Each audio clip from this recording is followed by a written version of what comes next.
comunicação corporativa, ela é o conjunto das comunicações ou das diretrizes de comunicação dentro das empresas. Vamos imaginar que a gente tem uma empresa, ou pode ser um órgão público, pode ser uma instituição também que tem algum propósito, né, uma organização não governamental e que tem, obviamente, para chegar nos objetivos do negócio, precisa de envolver vários públicos, né? Sejam colaboradores, prestadores de serviço, fornecedores, clientes, mercado de forma geral, né? Então, todos os processos de comunicação direcionados para cada um desses públicos configura a comunicação corporativa, né?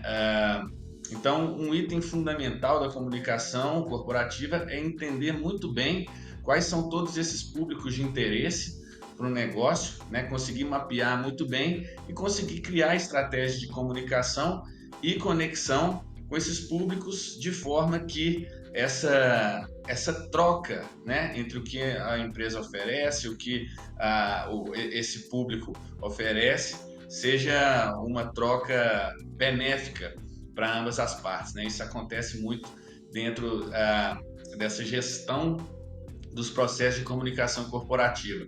Normalmente, um projeto de comunicação corporativa, ele vai abranger, né? Ele pode abranger dentro de um plano uma análise do mercado e uma análise dos concorrentes, até para as empresas tentarem encontrar ali produtos que de repente a concorrência não oferece e existe um potencial, enfim, oportunidades de mercado, né, para que a empresa crie até estratégia de novos produtos e possa comunicar isso, né? Então, o plano de comunicação ele abrange uma visão mais estratégica também de mercado e concorrentes, não só dentro do ponto de vista da comunicação. E depois isso pode ser desdobrado para uma análise SWOT, né, em que aí vão se avaliar forças, fraquezas, como estão os diversos tipos de comunicação que estão sendo feitos na instituição e ao fazer esse diagnóstico mais complexo, né, é possível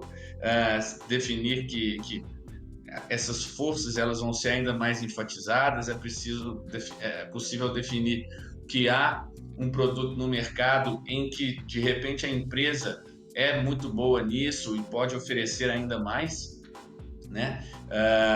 E também num outro momento, né, no momento seguinte, dentro de um processo de planejamento da comunicação corporativa, são definidos exatamente esses públicos, né, os stakeholders-chave, que vão ser, como eu falei, clientes, fornecedores, prestadores de serviço, até mesmo autoridades, né, colaboradores, enfim.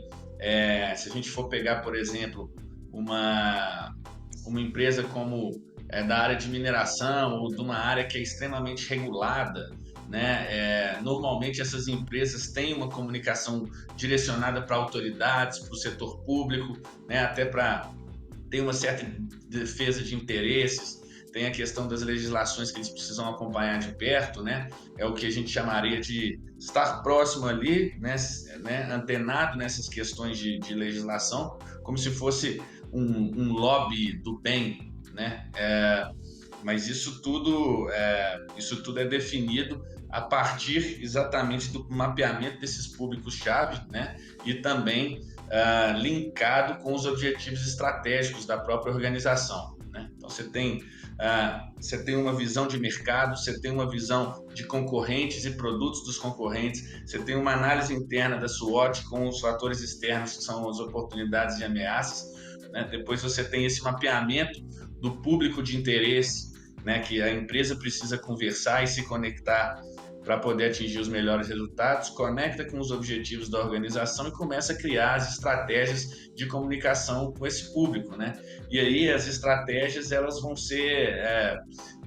vão ter uma abrangência muito grande, porque quando elas começam a ser desdobradas, aí a gente define se a melhor estratégia para atingir determinado objetivo é assessoria de imprensa, né, relacionamento com veículos, que é uma coisa extremamente importante para as empresas, né, principalmente hoje em dia, em que a gente fala de um mercado muito forte em empreendedorismo, grandes marcas, as startups estão chegando aí também com toda essa força, né, com disrupção tecnológica e tudo mais, e a gente já vê que existe uma abertura muito grande no mercado para que as empresas façam composições societárias complexas para crescer mais rápido, captem investimentos, etc. Então, a própria assessoria de imprensa e relacionamento com veículos, além de posicionar bem os produtos e as novidades da sua empresa, né, por meio de veículos e jornalistas que têm uma credibilidade forte no mercado, né, essas marcas são extremamente valorizadas a ponto de esse valor percebido, esse valor intangível, né, que está fora um pouco daquela conversa do valuation, que ele é baseado num fluxo de caixa, baseado em números matemáticos, a força de uma comunicação estratégica, né, de um relacionamento com veículos, com imprensa, por exemplo, é exatamente essa, de valorizar a marca a ponto desses números, né, dessa credibilidade ser ainda mais otimizada. Enfim, e tem uma série de outras diretrizes, tem empresas que vão usar né, toda essa parte de RP, de relações públicas, em que eles vão determinar um tipo de vamos focar aqui num produto novo que a gente está trazendo, que é um produto bem segmentado, então a gente precisa conversar com, por exemplo, diretores jurídicos de empresas do segmento tal. Então, a empresa opta por fazer eventos de relacionamento, jantares de relacionamento, para se aproximarem desse público, para de repente divulgarem um novo produto ou um novo serviço, né? Então, essa composição de estratégias e de ferramentas de comunicação, elas vão ser todas a partir dessa estrutura de planejamento, né? E essas estratégias, obviamente, elas se desdobram em ações táticas, então você vai falar do que você vai fazer numa rede social, como você vai posicionar sua marca numa rede social, por exemplo, se você vai ter um blog, se você não vai ter, se você vai usar vídeos, se você, né, como eu falei, vai trabalhar uma assessoria de imprensa, relações públicas, enfim, tem uma série de ferramentas que vão suportar, né, a estratégia de comunicação para que a empresa consiga atingir os seus objetivos perante, né, esses públicos bem definidos.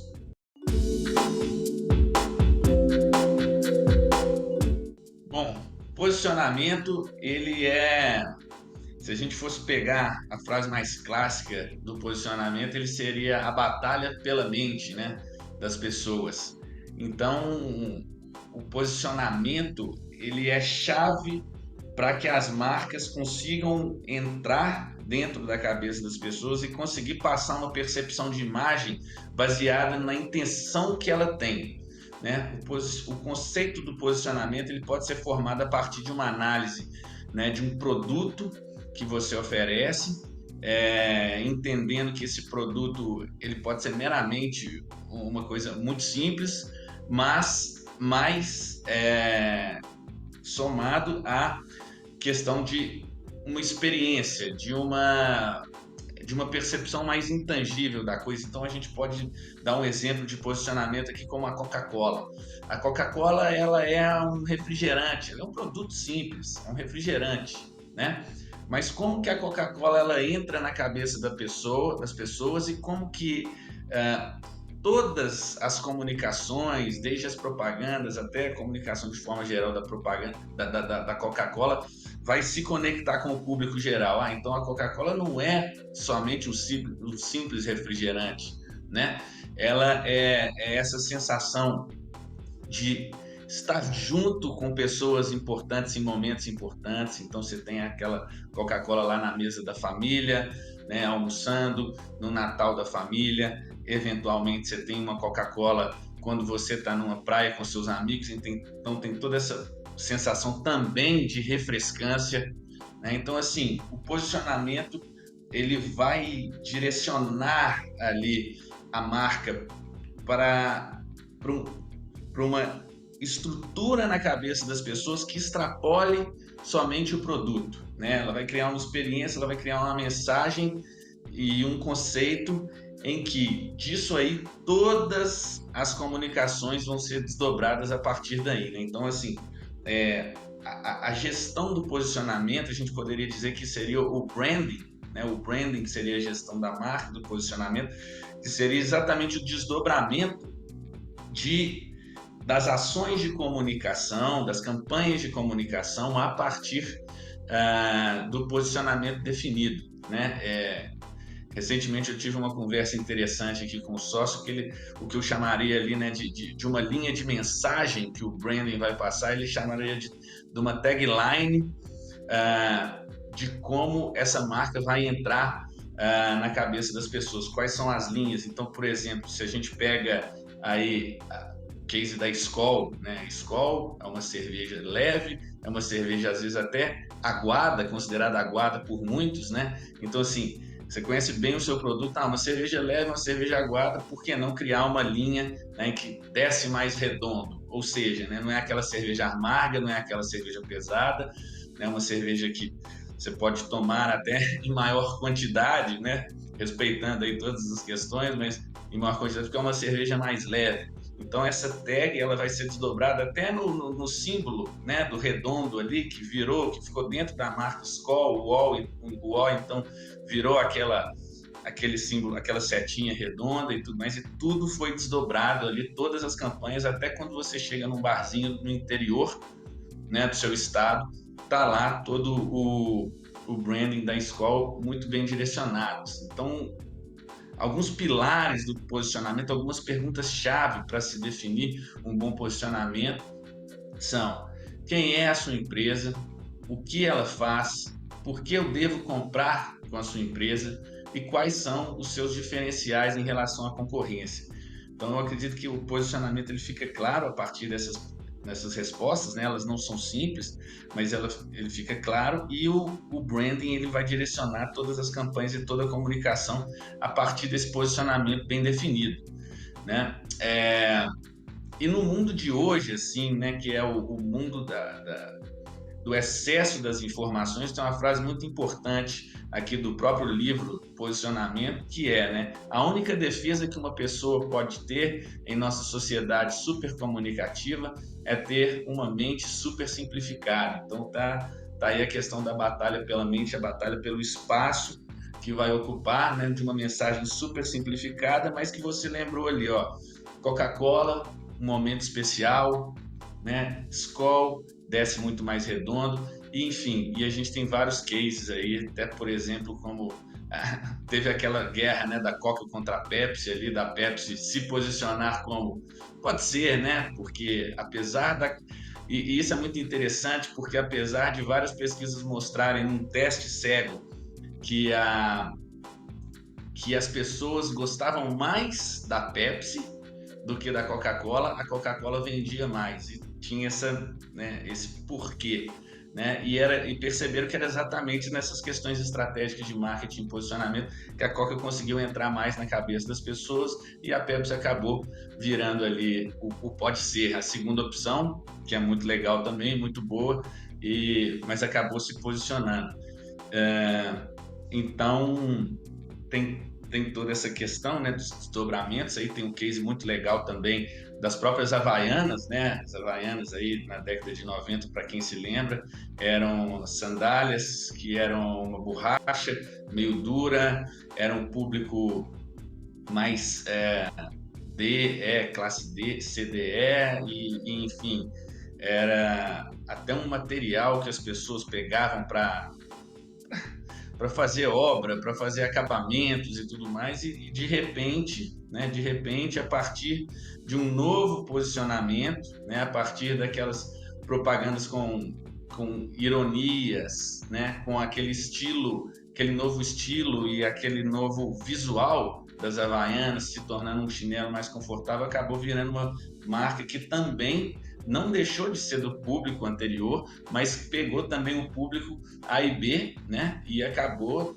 fazendo até lojas próprias, lojas em locais de moda super conceituados também, né? E se reposicionou aí como uma grande marca, atraindo também todas as classes, todos os tipos aí de pessoas, que é um case muito interessante, né? E para finalizar, a gente tem aí, né, uma frase interessante do Jeff Bezos, da Amazon, né, que fala que O branding é o que falam da sua marca quando você não está na sala, né? Então, assim, você tem esse conceito, posicionamento e branding que você quer passar, o lugar onde você ocupa na cabeça das pessoas, mas ao mesmo tempo, isso vai ser refinado ao longo do tempo a partir da percepção que as pessoas têm de você, né? Porque não necessariamente definir um posicionamento e definir as mensagens, você vai entrar na cabeça das pessoas daquela forma como você projetou, né? Elas podem entender um pouco diferente, enfim. Então, esse é um processo longo, um processo gradual, que vai melhorando ao longo do tempo, né? Um processo complexo, mas extremamente necessário para as marcas não só atraírem, mas fidelizarem aí os seus clientes, seus prospects e se sustentarem aí com seus produtos no mercado.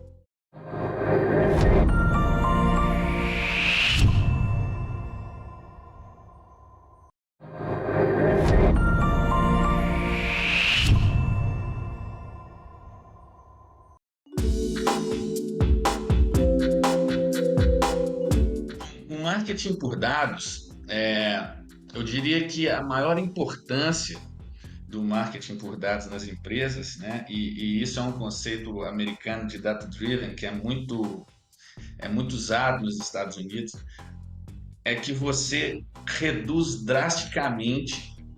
a, reduz drasticamente as chances de uma grande campanha de comunicação e marketing dar errado, né?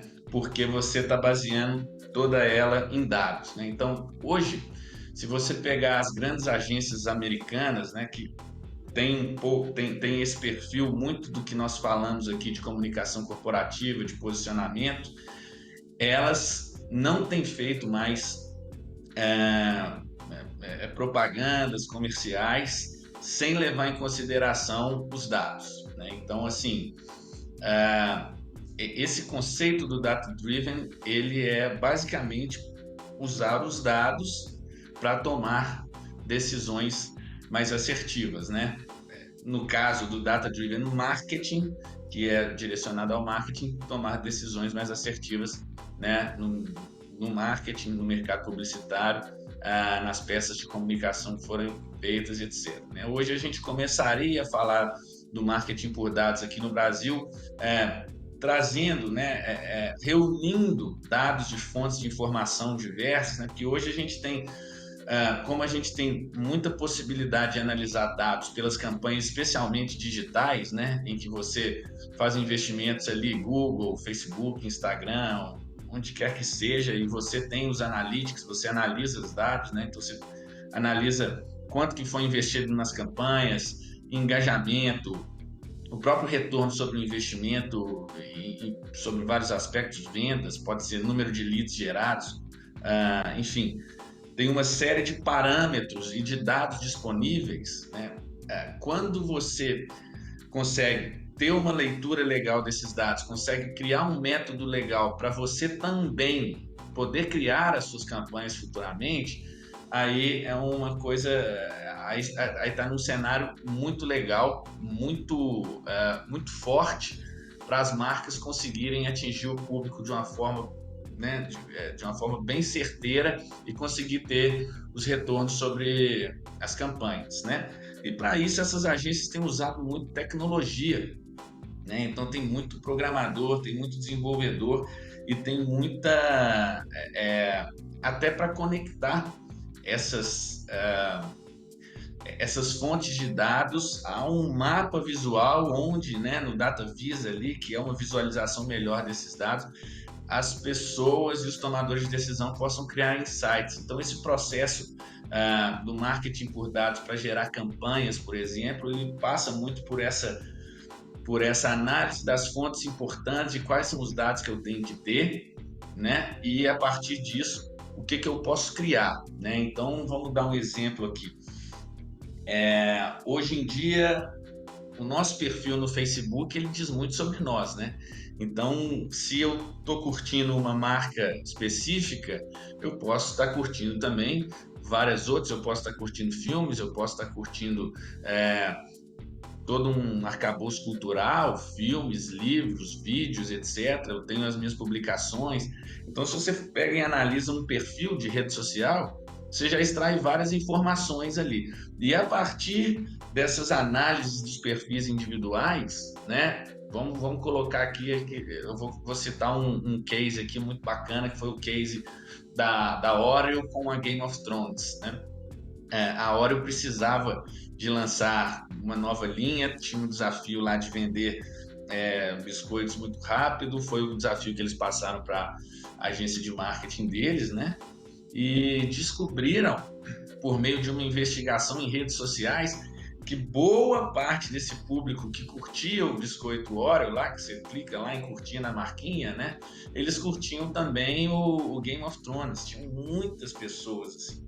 Então você acaba criando dentro, pegando essa somatória desses perfis individuais, você acaba criando clusters de público que tem uma identificação parecida, né? Ó, com esse público a gente pode comunicar isso aqui, porque isso aqui atrai, né? Então você pode criar vários clusters e direcionar a mensagem para eles. Então, eles descobriram que tinha essa interação, né, da Oreo com o público que gostava muito, o público consumidor da Oreo gostava muito de Game of Thrones, e eles acabaram, só com essa informação que eles tiveram muito mais tempo para poder fazer essa pesquisa, né? Eles dedicaram muito mais tempo para fazer essa pesquisa do que para fazer a própria campanha, a própria divulgação. Só deles terem essa ideia, deles perceberem, é claro, que há um mundo de dados a serem analisados, mas de repente alguém numa reunião lá de visualização dos dados teve a ideia, bom, se esse público da Oreo curte o Game of Thrones, vamos fazer o seguinte,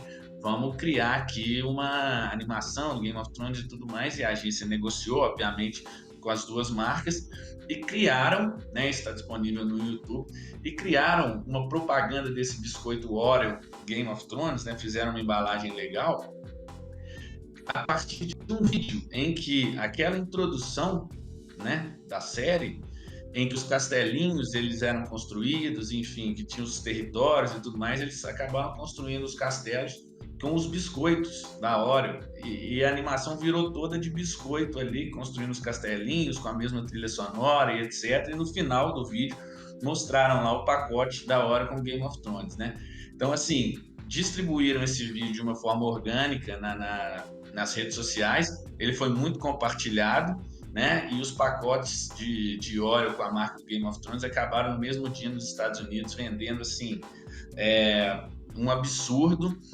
E não só isso, um ano depois, né, eu acredito que esse pacote tenha custado ali coisa de $7, alguma coisa assim, e um ano depois tinha gente vendendo esse pacotinho de Oreo do Game of Thrones tipo, por $70, porque todo mundo queria ter, todo mundo queria comprar, foi uma lembrança muito boa que eles tiveram ali, né, que eles colocaram, então assim, é tudo baseado em dados, né, e aí o processo, né, a metodologia é essa, você extrair os dados de várias fontes, você extrair os dados do seu público já, montar isso numa apresentação, levar isso como uma espécie de consultoria, levar os tomadores de decisão, né, os diretores de marketing das empresas, né, dos clientes ali numa mesa e mostrar isso tudo, e dali esses dados eles vão dar vários insights e várias ideias para a criação dessas campanhas, né?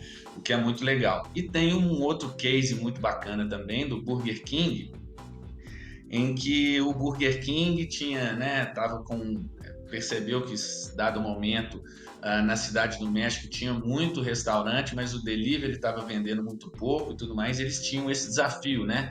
E chamaram a agência de comunicação e marketing deles ali para uma conversa, né? E falaram, pô, nós temos esse desafio de vender mais delivery do Burger King aqui na cidade do México, como é que a gente pode fazer?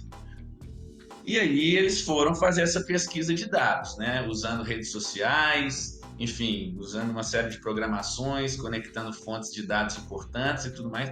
E aí eles verificaram que na saída do trabalho, na cidade do México, naturalmente vai ter muito trânsito ali, na saída do trabalho tinha muita mensagem em Twitter, Facebook, redes sociais, falando que as pessoas estavam paradas no trânsito há muito tempo e estavam muito famintas. E isso deu um volume, uma repercussão muito grande, né? E aí eles pensaram assim, pô, por que será que a gente não pode, então, né, entregar, né, o delivery ali dentro dos carros para as pessoas famintas que estão no trânsito? E aí o mais legal disso é que eles analisaram esses fluxos, né, essas avenidas onde tinha muito tráfego e tinham os painéis disponíveis para fazer propagandas e tudo mais, como se fossem outdoors ou out of home, né, painéis digitais, essas coisas, e acabaram fazendo as divulgações ali do delivery do Burger King, dizendo assim: baixa o app do Burger King, que você pode pedir, o app tem a localização e o motoboy entrega o lanche no seu carro, na sua janela, né? E aí eles, né, além de eles terem percebido isso, né, essa potencialidade de vender no trânsito, eles fizeram toda uma campanha publicitária exatamente nessas grandes avenidas que tinham esses trânsitos parados. E aí, enfim, pouco tempo depois, o app do Burger King já era o app do setor alimentício mais baixado de todo o México, e o delivery do Burger King na Cidade do México aumentou em 75% as vendas. E assim, é muito legal porque pelo GPS lá de onde está o carro, né, o motoboy chega lá com a venda com o pacote, a pessoa abre o vidro, o pacote já entra no carro ali, e eles podem ajudar, né, nessa questão, nessa necessidade, né, das pessoas famintas ali voltando do trabalho no trânsito parado. Então, assim, o Data Driven Marketing, o marketing por dados, veio para ficar mesmo, ele está totalmente embutido aí nas questões das campanhas de comunicação, uma forma de atrair melhor o seu público, e é preciso, é necessário que as empresas estejam bastante de olho nisso, né, porque isso é uma tendência que não volta mais.